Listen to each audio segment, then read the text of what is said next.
నరసరావుపేట శాసనసభ్యులు డాక్టర్ చదలవాడ అరవింద్ బాబు అడుగుజాడల్లో పారిశుద్ధ్య కార్యక్రమం. నరసరావుపేట 13వ వార్డు Prakash Nagar town hall, Nallapati Kalyana Mandapam road, 20వ వార్డు చౌడమ్మ గుడి లైన్, 28వ వార్డు మున్సిపల్ హై స్కూల్లో కుమ్మరి బజార్ లైన్ పారిశుద్ధ్య కార్యక్రమంలో భాగంగా టీడీపీ, జనసేన నాయకులు, కార్యకర్తలు ఎమ్మెల్యే చదలవాడ అరవింద్ బాబు గారి అడుగుజాడల్లో నడుస్తున్నారు.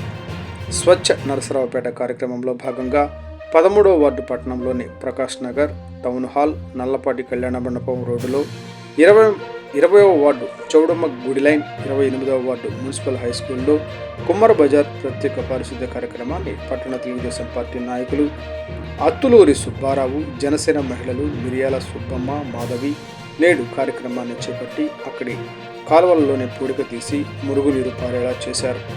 రోడ్డుకు ఇరువైపులా ఉన్న గడ్డి, పిచ్చి మొక్కలను తొలగించారు. ఆ ప్రాంతంలోని రోడ్లను పరిశుభ్రం చేశారు. ఈ సందర్భంగా వారు మాట్లాడుతూ రాష్ట్రాన్ని స్వచ్ఛ ఆంధ్రప్రదేశ్గా తీర్చిదిద్దాలని చంద్రబాబు పిలుపునివ్వగా, స్థానిక శాసనసభ్యులు డాక్టర్ చదలవాడ అరవింద్ బాబు అడుగుజాడల్లో ప్రతి ఒక్కరూ నడుస్తున్నారు.